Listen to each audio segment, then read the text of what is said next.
This presentation describes my approach to teaching and gives you an idea of what your child can expect in grade 6. First of all, I would like to acknowledge that I am living and working on the unceded traditional territory of the Syilx Okanagan people. And acknowledging this to me is part of the ongoing process of reconciliation.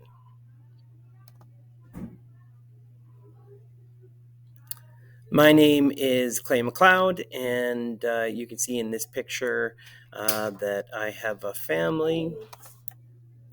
My wife teaches grade 3 at Watson Road Elementary. My son Kai is in grade 10, and my daughter Zadie is at University of British Columbia, Okanagan, studying biochemistry.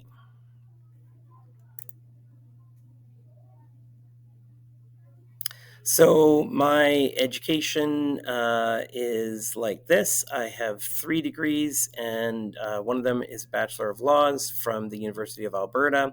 I then went back to school and got my Bachelor of Education from Malaspina University College, which is now called Vancouver Island University.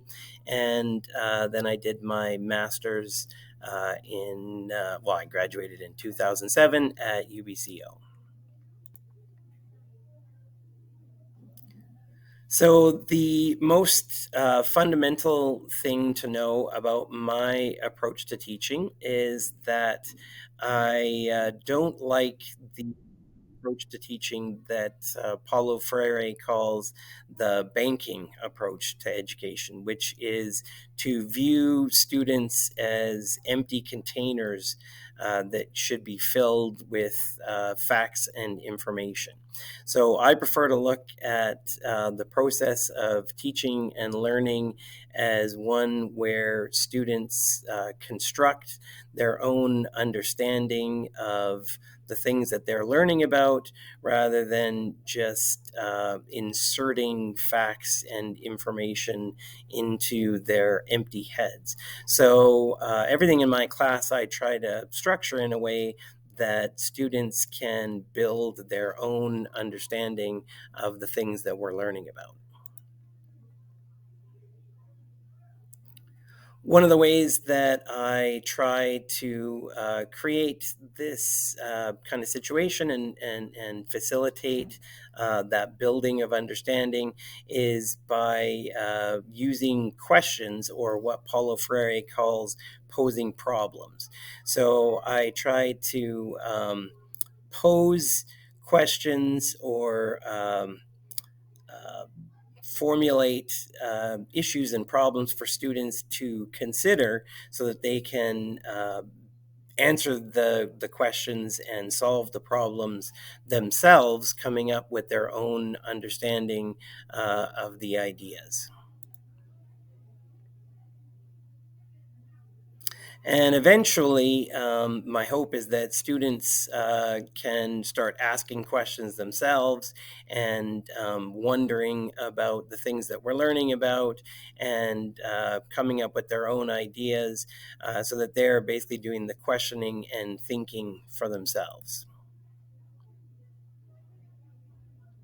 Another key aspect that is at the foundation of the approach that I take is the idea of growth mindset.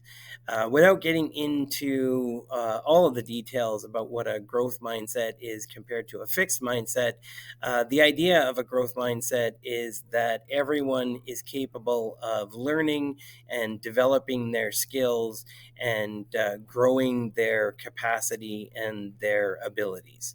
So, a large part of that is this idea of learning in an area or in a mode where you're uncomfortable. So if you're in your comfort zone where everything's easy for you, then that means that you're not really stretching yourself and learning. So to be able to be in a place or a situation where you're actually expanding and growing, you need to be a little bit uncomfortable. You need to be working with material that isn't easy, or engaging with ideas that aren't obvious. So on the alarm zone, comfort zone, discomfort zone graphic, that is the discomfort zone. And that's where it's challenging, maybe a little bit scary, definitely interesting.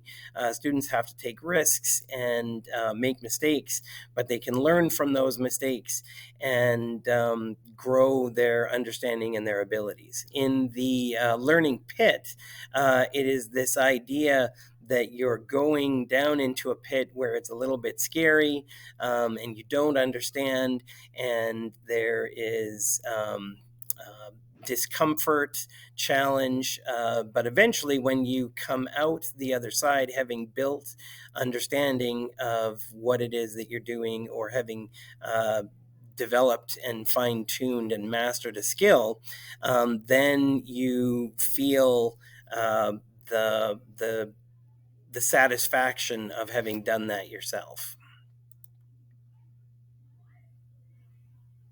And one way that I like to look at that is embodied in this quote: "The master has failed more times than the beginner has ever tried."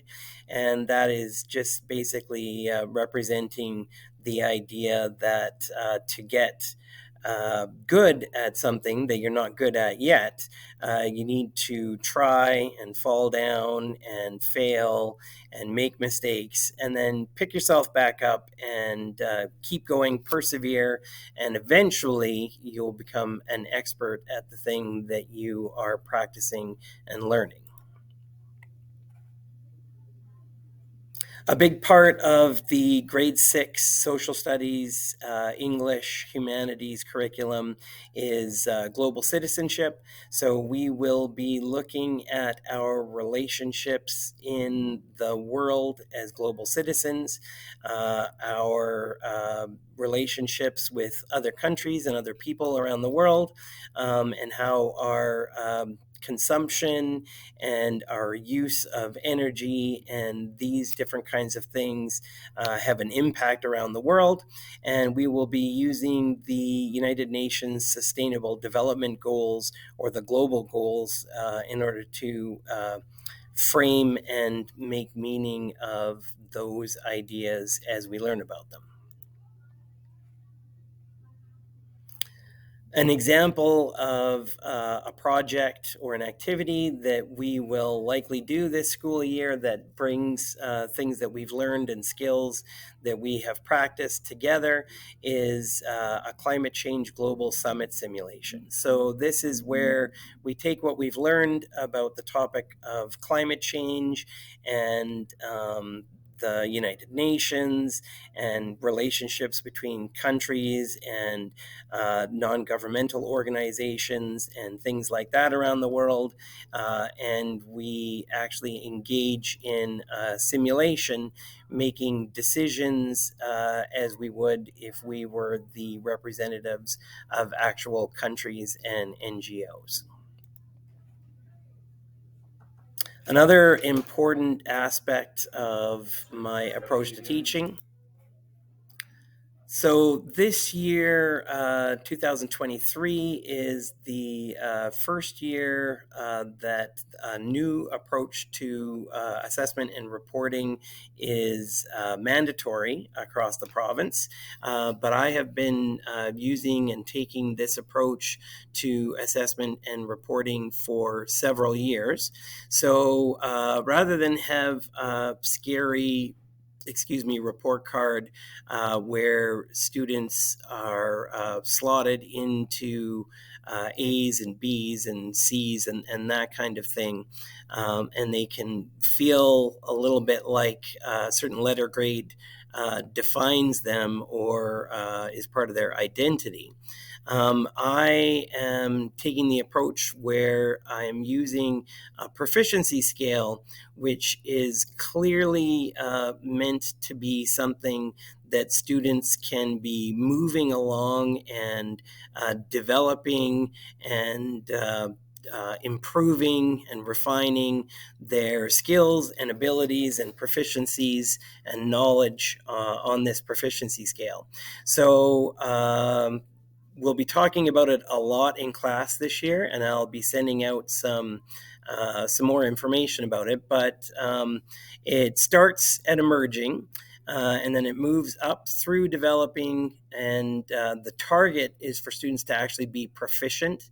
And then if some students are extending beyond proficient, then that is the far right end of the proficiency scale. And then the one that I'm showing on the screen right now also has some midpoints. Between emerging and developing, it's got acquiring, and between developing and proficient, it's got refining, and between proficient and extending, it's got mastering. And I've got information on my website, and like I said, I'll be going over these things with the students over time, and I'll be sending more information home as well. And once again, the idea of this scale is that students can be cycling through it. So as they develop proficiency in relation to one area of knowledge or one set of skills and abilities, then they can take on a new one and sort of move once again back into that discomfort zone, and then find themselves either emerging or developing, and then move along and develop to proficiency that understanding or that set of skills and abilities.